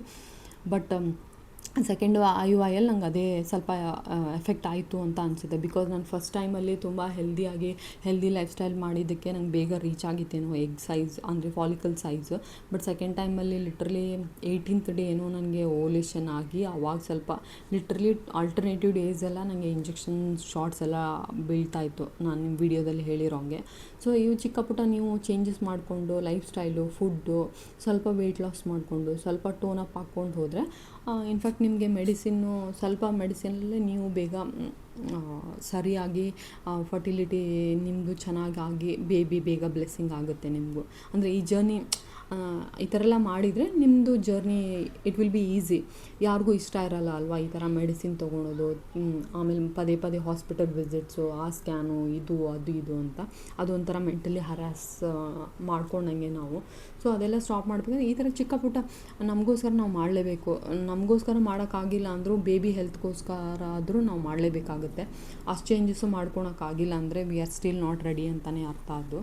ಆಮೇಲೆ ಇನ್ನೊಂದು ಏನು ಗೊತ್ತಾ, ಎಷ್ಟೊಂದು ಇನ್ಸ್ಟಾಗ್ರಾಮ್ ಪೋಸ್ಟೆಲ್ಲ ನಾನು ನೋಡ್ತಾ ಇರ್ತೀನಿ, ದಟ್ ಈ ದೇವಸ್ಥಾನಕ್ಕೆ ಹೋದರೆ ಪಾಪ ಆಗುತ್ತೆ, ಈ ದೇವಸ್ಥಾನಕ್ಕೆ ಹೋಗಿ ಹಿಂಗೆ ಮಾಡಿದ್ದೆ, ಹಂಗೆ ಮಾಡಿದ ಮೇಲೆ ಆಗುತ್ತೆ, ಈ ಪ್ರಸಾದ ತೊಗೊಂಡ್ರೆ ಆಗುತ್ತೆ ಅಂತ ಎಲ್ಲ ವೀಡಿಯೋಸ್ ನೋಡ್ತಾ ಇದ್ದೆ. ಐ ಅಗ್ರಿ, ದೇವ್ರದ್ದು ಅನುಗ್ರಹ ಇಲ್ಲದೇ ಏನೂ ಆಗೋದಿಲ್ಲ. ನಾನು ಸ್ಟ್ರಾಂಗ್ಲಿ ಬಿಲೀವರ್ ಇನ್ ಗಾಡ್. ನಾನು ಮುಂಚೆ ಹೇಗೆ ಗೊತ್ತಾ, ಯೂಶ್ವಲಿ ನಮ್ಮ ಊರ ಸೈಡೆಲ್ಲ ಒಂದು ಚಿಕ್ಕದು ಇಷ್ಟೇ ಕಲ್ಲು ಬಂಡೆ ಥರ ಹಿಂಗಿದ್ರು, ಅಲ್ಲೂ ಅಗಸಿ ಬಾಕ್ಲದ ಹತ್ರ ಎಲ್ಲ ಇರುತ್ತೆ ನೋಡಿ, ಅಲ್ಲೂ ಕೂಡ ದೇವರು ಅಂತ ಪೂಜೆ ಮಾಡ್ತೀವಿ. ಅದೇ ದೇವಸ್ಥಾನಕ್ಕೆ ಹೋದರೂ ನಾನು ಯಾವಾಗಲೂ ಒಂದು ದೊಡ್ಡ ಪ್ಯಾರಾಗ್ರಾಫ್ ಥರ ಕಣ್ಣು ಮುಚ್ಕೊಂಡು ನಂದೇನೇನು ಆಸೆ ಇದೆ ಎಲ್ಲ ಕೇಳ್ತಾನೇ ಇದ್ದೆ. ಪ್ರತಿಯೊಂದು ಕೇಳ್ತಾಯಿದ್ದೆ, ಮುಗಿಸ್ತಾನೇ ಇರಲಿಲ್ಲ. ಒಂದು ದೊಡ್ಡ ಪ್ಯಾರಾಗ್ರಾಫಾಗಿ ಕೇಳ್ತಾ ಇದ್ದೆ ನಾನು. ಆಮೇಲೆ ಬರ್ತಾ ನನಗೆ one day I don't know, all of a sudden ನಂಗೆ ಹೆಂಗೆ ಅನ್ನಿಸ್ತದೆ, ಐ ಸ್ಟಾಪ್ಡ್ ಆಸ್ಕಿಂಗ್. ಕೇಳೋದೇ ಬಿಟ್ಬಿಟ್ಟೆ. ನಂಗೆ ಏನು ಇಷ್ಟ, ಏನು ಎಂತ, ನಂಗೆ ಏನು ಬೇಕು ಅನ್ನೋದೇ ಕೇಳೋದೇ ಸ್ಟಾಪ್ ಮಾಡಿ. ನಾನು ಈ ಸಲ ಸೆಕೆಂಡ್ IUI ಟೈಮಲ್ಲೂ ಹಾಗೆ ದೇವ್ರಿಗೆ ಅಷ್ಟೇ ಕೈ ಬೇಡ್ಕೊಂಡೆ, ದೇವ್ರಿಗೆ take care of your self, ಮತ್ತು ಎಲ್ಲರಿಗೂ ಒಳ್ಳೇದು ಮಾಡಪ್ಪ ಅಂತ ಇಷ್ಟೇ. ನಾನು 2 ಮಾತು ಹೇಳಿಬಿಟ್ಟು ಸುಮ್ಮನೆ ಕೈ ಮುಗಿದ್ಬಿಟ್ಟು ಹೋಗಿದ್ದು. ನನಗೆ ಈ ಸಲನಾದರೂ ಬೇಬಿ ಕೊಡು, ಬ್ಲೆಸ್ಸಿಂಗ್ ಮಾಡು ಅಂತ ನಾನು ಹೇಳಲೇ ಇಲ್ಲ ಒಂದು ಸಲನೂ. ಹೇಳ್ಕೊಳೋದೇ ಸ್ಟಾಪ್ ಮಾಡಿಬಿಟ್ಟಿದ್ದೆ. ನಂಗೆ ನೆನಪಿದೆ, ಸೆಕೆಂಡ್ IUI ಸ್ಟಾರ್ಟ್ ಆಗೋಕ್ಕೂ ಮುಂಚೆ ನಾನು ಇಸ್ಕಾನ್ ಹೋಗಿದ್ದು. ಯೂಶ್ವಲಿ ಅಲ್ಲಿ ಹೋದ್ಮೇಲೆ ಹಿಂಗೆ ಎಷ್ಟೊಂದು ಸ್ವಲ್ಪ ಮೆಡಿಟೇಷನ್ ಮಾಡಿಕೊಂಡು ದೇವ್ರನ್ನ ಕೇಳ್ಕೊತಾ ಇದ್ದೆ. ಈ ಸಲ ಹೋದಾಗ ಲಿಟ್ರಲ್ ನನಗೆ ಕೇಳಬೇಕು ಅಂತಲೇ ಅನ್ನಿಸ್ಲಿಲ್ಲ. ದೇವರು ಎಲ್ಲ ಕಡೆ ಇದ್ದಾನೆ, ದೇವ್ರಿಗೂ ಗೊತ್ತು ನಂಗೆ ಏನು ಬೇಕು ಅಂತ. ಬೇಕು ಅಂದರೆ ಕೊಡ್ತಾನೆ. I not ask, I not beg ಅಂತ. I did not ask anything. ಈ ಸಲ IUIಗೆ ಹೋಗಬೇಕಾದ್ರೂ ಹಾಗೆ ಆಗಿದ್ದು. ಇಸ್ಕಾನ್ಗೆ ಹೋಗ್ಬಿಟ್ಟು ನಾನು ಒಂದು ಮಾತು ಏನೂ ಕೇಳಲಿಲ್ಲ. ನಾನು ಮೇಲ್ ಗಾಡ್ಗಿಂತ ಫೀಮೇಲ್ ಗಾಡೆಸಸ್ನ ತುಂಬ ನಂಬ್ತೀನಿ. She has more energy, she has more power ಅಂತ ಅನಿಸುತ್ತೆ ನನಗೆ ಮೇಲ್ ಗಾಡ್ಗಿಂತ. ಸೊ ನನಗೆ ಫೀಮೇಲ್ ದೇವ್ರ ಮೇಲೆ ತುಂಬ ಜಾಸ್ತಿ ನಂಬಿಕೆ. ಆ ದೇವ್ರ ಬ್ಲೆಸ್ಸಿಂಗಿಂದನೇ ನನಗೂ ಆಗಿದ್ದು ಅಂತ ನನಗೆ ಅನಿಸುತ್ತೆ. ಬಟ್ ಅದೇನು ಗೊತ್ತಾ, ಅದು ನಮಗೆ ಪಾಪು ಬೇಕು ಅಂತ ಇವಾಗ ಸೊಸೈಟಿಯಲ್ಲಿ ಎಲ್ಲರೂ ಕೇಳ್ತಾರೆ, ಕ್ವಶನ್ ಮಾಡ್ತಾರೆ, ಎಲ್ಲರಿಗೂ ಆಗ್ತಿದೆ, ನನಗೂ ಬೇಕು ಅಂತ ಅಂದ್ಕೊಂಡ್ರೆ ನಮ್ಗೆ ನಿಜವಾಗ್ಲೂ ಆಗೋಲ್ಲ. ಅದು ಒಳಗಡೆಯಿಂದನೇ ನಮಗೆ ಬರಬೇಕು. ಆ ಫಿಯರ್ ನಾವು ಆಚೆ ಬರಬೇಕು. ಅಂದರೆ ಫಿಯರ್ ಆ್ಯಸ್ ಇನ್, ನಮ್ಮ ಮನೇಲಿ ಎಷ್ಟೊಂದು ಜನದ್ದು ಡೆಲಿವರಿ ಆಗಿದ್ದು ನೋಡಿದ್ದೀನಿ. ಆಮೇಲೆ ಅವರು ಡೆಲಿವರಿ ಆದಮೇಲೆ ಸೆಕ್ಷನ್ ಅದು ಆದಮೇಲೆ ವಾರ್ಡಿಗೆ ಶಿಫ್ಟ್ ಮಾಡ್ತಾರಲ್ಲ, ಅವ್ರು ನೋಡ್ಬಿಟ್ಟು ನಂಗೆ ಪ್ಯಾನಿಕ್ ಆಗೋದು. ಆಮೇಲೆ ಪ್ರೆಗ್ನೆಂಟ್ ಲೇಡೀಸ್ ಅವ್ರದ್ದೆಲ್ಲ ಹೊಟ್ಟೆ ನೋಡ್ಬಿಟ್ಟು ಫುಲ್ ಭಯ ಆಗೋದು. ನಾನು ಎಷ್ಟೊಂದು ಸಲ ಅವ್ರ ಜೊತೆ ಹಾಸ್ಪಿಟಲಲ್ಲಿದ್ದೀನಿ, ಬ್ಲಡ್ ಅರೇಂಜ್ ಮಾಡೋದು ಅದು ಇದಕ್ಕೆಲ್ಲ ನಾನು ಎಷ್ಟೊಂದು ಓಡಾಡಿದ್ದೀನಿ. ನಂಗೆ ಗೊತ್ತು ಅದೇನು ಇದು ಅನಿಸಲ್ಲ. ಬಟ್ ಪ್ರೆಗ್ನೆಂಟ್ ಲೇಡೀಸ್ದು ಹೊಟ್ಟೆ ನೋಡಿ, ಆಮೇಲೆ ಸೆಕ್ಷನ್ ಆದಮೇಲೆ ವಾರ್ಡಿಗೆ ಶಿಫ್ಟ್ ಆದಮೇಲೆ ಅವ್ರನ್ನ ಅರಳೋದು ನೋಡಿ ಅದೇ ಪ್ಯಾನಿಕ್ ಇರ್ತಿತ್ತು. ನನಗೆ ಯಾವಾಗಲೂ ಯೋಚನೆ ಇರ್ತಿತ್ತು, ನಾನು ಇದಕ್ಕೆ ರೆಡಿ ಇದ್ದೀನಾ, ನಾನು ಅನುಭವಿಸ್ತೀನ, ನಂಗೆ ಏನಾದರೂ ಸತ್ತೋಗ್ಬಿಟ್ರೆ ಆ ಪೇನ್ ತಡ್ಕೊಳಕ್ಕೆ ನನಗೆ ಇಷ್ಟೊಂದು ಧೈರ್ಯ ಇದೆನಾ, ಆ ಥರ ಎಲ್ಲ ಕ್ವಶನ್ ಮಾಡ್ಕೋತಾ ಇದ್ದೆ ಮುಂಚೆ. ಬಟ್ ಓವರ್ ದ ಪೀರಿಯಡ್ ಅದೇ ವ್ಯಾನಿಷ್ ಆಗೋಯ್ತು ಗೊತ್ತಾ. ನಂಗೆ ಈ ಸಲ ಹೇಳ್ದೆ ಅಲ್ವಾ, ಆ ಬಾಡಿನೇ ಹೇಳಕ್ಕೆ ಸ್ಟಾರ್ಟ್ ಮಾಡುತ್ತೆ ನಿಮ್ಮ ಮೈಂಡ್ಗೆ ಅಂತ. ಇಟ್ ವಾಸ್ ಡೈರೆಕ್ಟ್ಲಿ ಸೇಯಿಂಗ್ ನಾನು ರೆಡಿ ಇದ್ದೀನಿ ಅಂತ ಅನ್ನೋ ಥರ. ಒಂಥರ ವಿಯರ್ಡ್ ಆಯಿತು. ಅದಂಗೆ ಸಡನ್ನಾಗಿ ಈ ಥರ ಎಮೋಷನ್ಸು ಫೀಲಿಂಗ್ ಶಿಫ್ಟ್ ಆಗುತ್ತೆ ಅಂತ. ಐ ಡೋಂಟ್ ನೋ, ಅದು ನಾವು ಸಬ್ಕಾನ್ಷಿಯಸ್ ಆಗಿ ಎಕ್ಸೆಪ್ಟ್ ಮಾಡೋಕ್ಕೆ ಸ್ಟಾರ್ಟ್ ಮಾಡ್ದಾಗಿಂದ ಬಾಡಿನೇ ನಮ್ಮ ಮೈಂಡಿಗೆ ಹೇಳುತ್ತೆ ಅಂತ ಹೇಳ್ತಾರಲ್ಲ. ಸೊ ಅದು ನಿಜ. ನಂಗೆ ಇದೆಲ್ಲ experience, differences all of a sudden ನನಗೆ, ಅಂದರೆ ಓವರ್ ದ ಪೀರಿಯಡ್ ಅಂತಲೂ ಹೇಳೋಕ್ಕಲ್ಲ, ಆಲ್ ಆಫ್ ಅ ಸಡನ್ನೇ ನಂಗೆ ಇದೆಲ್ಲ ಶಿಫ್ಟ್ ಆಗಿದ್ದು. ಸೊ ನೀವು ಹೋಪ್ನ ಲೂಸ್ ಮಾಡ್ಕೊಳಕ್ಕೆ ಹೋಗಬೇಡಿ, ಹಾಗೆ ಆಗುತ್ತೆ. ಅಷ್ಟೇ ದೇವ್ರ ಮೇಲೆ ನಂಬಿಕೆ ಇಟ್ಕೊಳ್ಳಿ. ತುಂಬ ಆಸೆ ಇಟ್ಕೊಂಡೆಲ್ಲ ಎವ್ರಿ ಟ್ರೀಟ್ಮೆಂಟ್ ಸ್ಟಾರ್ಟ್ ಮಾಡೋಕ್ಕೆ ಹೋಗಬೇಡಿ. You are doing it with full hearted ಅಂತ ಅಂದ್ಕೊಂಡು ಹೋಗಿ, ಒಳ್ಳೆ ರಿಸಲ್ಟೇ ಬರುತ್ತೆ. God bless you all. ಎಲ್ಲರಿಗೂ ಯಾರು ಈ ಜರ್ನಿಯಲ್ಲಿ ಇದ್ದೀರಲ್ಲ ಅವ್ರಿಗೆ ಬೇಗ ಬೇಬಿ ಬ್ಲೆಸ್ಸಿಂಗ್ ಸಿಗಲಿ, ದೇವರು ನಿಮಗೆ ಅನುಗ್ರಹ ಮಾಡಲಿ, ಬೇಗ ನಿಮಗೂ ಆ ಖುಷಿ ಕಣ್ಣೀರು ನೀವು ಅನುಭವಿಸ್ರಿ ಅಂತ ಹೇಳೋಕ್ಕೆ ಇಷ್ಟಪಡ್ತೀನಿ. ಬಟ್ ಅಷ್ಟೇ, ಫರ್ಟಿಲಿಟಿ ಜರ್ನಿಯಲ್ಲಿ ತುಂಬ ವಿಸಿಟ್ ಹೇಳ್ತಾರೆ, ಬನ್ನಿ ಅಂತ. ಬಟ್ ಯಾವ ವಿಸಿಟು ಮಿಸ್ ಮಾಡ್ಕೋಬೇಡಿ, ಯಾವ ವಿಸಿಟು ಇಗ್ನೋರ್ ಮಾಡಬೇಡಿ, ಮಿಸ್ ಮಾಡ್ದೇ ಹೋಗಿ. ಬಿಕಾಸ್ ಒಂದೊಂದು ಸಲ ಫಾಲಿಕಲ್ದಿಗೆಲ್ಲ 3 ಸಿಟ್ಟಿಂಗ್ಸ್ ಎಲ್ಲ ಕರೆಯೋಕ್ಕೆ ಹೇಳ್ತಾರೆ, ಅಥವಾ ನಿಯರ್ ಬೈ ಡಯಾಗ್ನೋಸ್ಟಿಕ್ ಸೆಂಟ್ರಿಗೆ ಹೋಗೋಕ್ಕೆ ಹೇಳಿರ್ತಾರೆ. ನೀವು TBS ಮಾಡ್ತಾರೆ ಹಾಗೆ ಹಿಂಗೆ ಅಂದ್ಕೊಂಡು ಏನೋ ಒಂದು ರೀಸನ್ ಇಟ್ಕೊಂಡು ಅಥವಾ ಬೋರ್ ಮಾಡಿಕೊಂಡು ಬೇಸರ ಮಾಡಿಕೊಂಡೆಲ್ಲ ಹೋಗೋದು ಸ್ಟಾಪ್ ಮಾಡಬೇಡಿ. Every visit is very important. ಈ ಸಲ ಪೀರಿಯಡ್ಸ್ ಬಂತಾ ಪರವಾಗಿಲ್ಲ, ಬೇಜಾರಾದರೂ ಪರವಾಗಿಲ್ಲ, ಪೀರಿಯಡ್ ಸೆಕೆಂಡೇ ಮತ್ತೆ ವಾಪಸ್ ಹೋಗಿ ಟ್ರೀಟ್ಮೆಂಟ್ ಸ್ಟಾರ್ಟ್ ಮಾಡ್ಕೊಳ್ಳಿ, ಸ್ಟಾಪ್ ಮಾಡೋಕ್ಕೆ ಹೋಗಬೇಡಿ. ಆಮೇಲೆ ಡಾಕ್ಟ್ರ್, ಇವಾಗ ನಾನು ಒಬ್ಬರು ಡಾಕ್ಟ್ರನ್ನ ಹೇಳ್ತೀನಿ, ಅವ್ರ ಕಡೆ ಒಂದು ಸಲ ಹೋಗೋದು, ಅವ್ರನ್ನ 1 ಮಂತ್ ಟ್ರೈ ಮಾಡೋದು. ನೆಕ್ಸ್ಟ್ ಇನ್ನೊಬ್ರು ಯಾರೋ ಯೂಟ್ಯೂಬರ್ ಹೇಳ್ತಾರೆ, ಇನ್ನೊಂದು ಡಾಕ್ಟರ್ ಸಜೆಸ್ಟ್ ಮಾಡ್ತಾರೆ, ನನಗಿಲ್ಲಿ ತುಂಬ ವರ್ಷ ಆದಮೇಲೆ ನಂಗೆ ಬೇಬಿ ಆಯಿತು ಅಂತ ಅವ್ರು ಹೇಳ್ತಾರೆ. ಇನ್ನೊಬ್ಬರು ಬಂದು ಇನ್ನೊಂದು ಡಾಕ್ಟ್ರ್ ಹೆಸರು ಹೇಳ್ತಾರೆ. ಡಾಕ್ಟ್ರಿಂದ ಡಾಕ್ಟ್ರಿಗೆ ಹಾಪ್ ಮಾಡೋಕ್ಕೆ ಹೋಗಬೇಡಿ. ಒಬ್ಬರೇ ಡಾಕ್ಟ್ರನ್ನ ಚೆನ್ನಾಗಿ ಟ್ರಸ್ಟ್ ಮಾಡಿ ಅವ್ರ ಬಗ್ಗೆ ಚೆನ್ನಾಗಿ ತಿಳ್ಕೊಂಡು ಅವ್ರು ಹೆಂಗೆ ಏನು ಹಾಸ್ಪಿಟಲ್ ಹೆಂಗೆ ಕ್ಲಿನಿಕ್ ಹೆಂಗೆ ಸ್ಟಾಫ್ ಹೆಂಗೆ ಏನೇನು ಟೆಸ್ಟ್ ಎಲ್ಲ ಅವೈಲೇಬಲ್ ಇದೆ ಹೆಂಗೆ ಅಂತ ಎಲ್ಲ ನೋಡಿಕೊಂಡು ಆಮೇಲೆ ಡಾಕ್ಟ್ರನ್ನ ಟ್ರಸ್ಟ್ ಮಾಡಿ ಆಮೇಲೆ ಡಾಕ್ಟ್ರ್ ಕಡೆ ಹೋಗಿ. ಒಂದು 100 ಸಲ ಡಾಕ್ಟ್ರನ್ನ ಚೇಂಜ್ ಮಾಡೋದ್ರಿಂದ ನಿಮ್ಮ ರಿಸಲ್ಟ್ ಏನೂ ಚೇಂಜ್ ಆಗೋಲ್ಲ. ಬಿಕಾಸ್ ಆಲ್ರೆಡಿ ಒಂದು ಸಲ ನೀವು ಡಾಕ್ಟ್ರನ್ನ ಟ್ರಸ್ಟ್ ಮಾಡಿರ್ತಾರೆ ಅಂದರೆ ಅವರು ಒಳ್ಳೆ ಡಾಕ್ಟ್ರೇ ಇರ್ತಾರೆ. ಆಬ್ವಿಯಸ್ಲಿ ಅವ್ರಿಗೂ ನಮ್ಗೆ ಒಳ್ಳೇದಾಗಲಿ ಅನ್ನೋದೇ ಆಸೆ ಇರುತ್ತೆ. ಸೊ ಅವ್ರಿಗೆ ನಿಮಗೆ 1-2 ಟೈಮ್ಸು ಏನೋ ಫೇಲ್ಯೂರ್ ಕಂಡ್ಮೇಲೂ ಡೌಟ್ ಪಟ್ಟು ಕ್ಯಾನ್ಸಲ್ ಮಾಡಬೇಡಿ ಹೋಗೋದನ್ನು. ಮತ್ತು ವಾಪಸ್ ವಿಸಿಟ್ ಮಾಡಿ ನೆಕ್ಸ್ಟ್ ಪ್ರೊಸೀಜರ್ ಏನಿರುತ್ತೆ ಅವ್ರು ಹೇಳ್ತಾರೆ, ಸ್ಟಾಪ್ ಮಾಡಬೇಡಿ. ಅದ್ರ ಜೊತೆ ನ್ಯಾಚುರಲಾಗಿ ನೀವು ಟ್ರೈ ಮಾಡ್ತಾಯಿರಿ. ಬಿಕಾಸ್ ಓವಲ್ಯೂಷನ್ ಗೊತ್ತಾಗುತ್ತಲ್ಲ ನಿಮಗೆ. ಅದು ಇನ್ಫ್ಯಾಕ್ಟ್ IUI ನಮಗೆ ಪ್ರೊಸೀಜರ್ ಮಾಡಿದ್ರೂ ಕೂಡ ನಮ್ಗೆ ನ್ಯಾಚುರಲಾಗಿ ಟ್ರೈ ಮಾಡೋಕ್ಕೆ ಹೇಳ್ತಾರೆ. ನಾನು ಫಸ್ಟ್ ಸೈಕಲ್ಲೂ ಹೇಳಿದರು, IUI ಮಾಡಿದ ದಿವಸನೇ ನಮಗೆ ಓವಲ್ಯೂಷನ್ ಆಗಿದೆ ಅಲ್ವಾ, ನ್ಯಾಚುರಲಾಗಿ ಟ್ರೈ ಮಾಡಿ ಅಂತ ಹೇಳಿದರು. ಸೊ ಎಲ್ಲರಿಗೂ ಹೇಳ್ತಾರೆ ನ್ಯಾಚುರಲಾಗಿ ಟ್ರೈ ಮಾಡೋದು ಸ್ಟಾಪ್ ಮಾಡಬೇಡಿ. ಸೊ ತುಂಬ ಜನ ಹಾಗೆ ಹೀಗೆ ಅಂತ ತುಂಬ ಸ್ಟೋರೀಸ್ ಕೇಳೋಕ್ಕೆ ಹೋಗಬೇಡಿ. ನೀವು ಅಷ್ಟೇ ಪಾಸಿಟಿವ್ ಮೈಂಡ್ಸೆಟ್ಟಲ್ಲಿ ಇಟ್ಕೊಂಡು ಪಾಸಿಟಿವ್ ಆಗೇ ಆಗುತ್ತೆ, ನನ್ನ ಜೊತೆನೂ ಒಳ್ಳೆಯದೇ ಆಗುತ್ತೆ, ನನಗೇನು ಬೇಕೋ ನಂಗೆ ಸಿಗುತ್ತೆ ಅನ್ನೋದನ್ನು ಮೈಂಡಲ್ಲಿ ಇಟ್ಕೊಳ್ಳಿ, ದಿನ ಮ್ಯಾನಿಫೆಸ್ಟ್ ಮಾಡ್ಕೊಳ್ಳಿ, ಆಗುತ್ತೆ. Trust your body. ನಾನು ಮತ್ತೆ ಅದೇ ಹೇಳೋಕ್ಕೆ ಇಷ್ಟಪಡ್ತೀನಿ, ಟ್ರಸ್ಟ್ ಯುವರ್ ಬಾಡಿ. ನಿಮ್ಮ ಬಾಡಿನೇ ಹೇಳುತ್ತೆ ನೀವು ಯಾವಾಗ ರೆಡಿ ಇದ್ದೀರಾ ಏನು ಅಂತ. ಹೋಪ್ ನಿಮಗಿದೆಲ್ಲ ಟಿಪ್ಸ್ ಹೆಲ್ಪ್ ಆಯಿತು ಅಂದ್ಕೊತೀನಿ. ಫಸ್ಟ್ ಡೇನೇ ನೀವೆಲ್ಲ ಸ್ಟಾರ್ಟ್ ಮಾಡಿ ಅಂತ ಹೇಳ್ತಾ ಇಲ್ಲ, ಸ್ಲೋಲಿ ಒಂದೊಂದೇ ಆ್ಯಡ್ ಆನ್ ಮಾಡ್ತಾ ಹೋಗಿ. ಫಸ್ಟು ಫುಡ್ಡು, ಆಮೇಲೆ ಫಿಸಿಕಲ್ ಎಕ್ಸಸೈಸು, ಆಮೇಲೆ ಮೇನ್ಲಿ ಫಸ್ಟು ಸ್ಟ್ರೆಸ್ಸು, ಆಮೇಲೆ ಡಾಕ್ಟ್ರ್ ವಿಸಿಟ್ ಮಾಡೋದು, ಒಂದೊಂದೇ ಆ್ಯಡ್ ಮಾಡ್ತಾ ಹೋಗಿ. ನಿಮಗೂ ಚೇಂಜಸ್ ಗೊತ್ತಾಗುತ್ತೆ, ನಿಮಗೂ ರಿಸಲ್ಟ್ ಬರುತ್ತೆ. Once again thank you so much for watching this video. If in case ಈ ವಿಡಿಯೋ ಇಷ್ಟ ಆಗಿದ್ದರೆ ನಿಮಗೆ please like, share and subscribe. Thank you once again. God bless you all.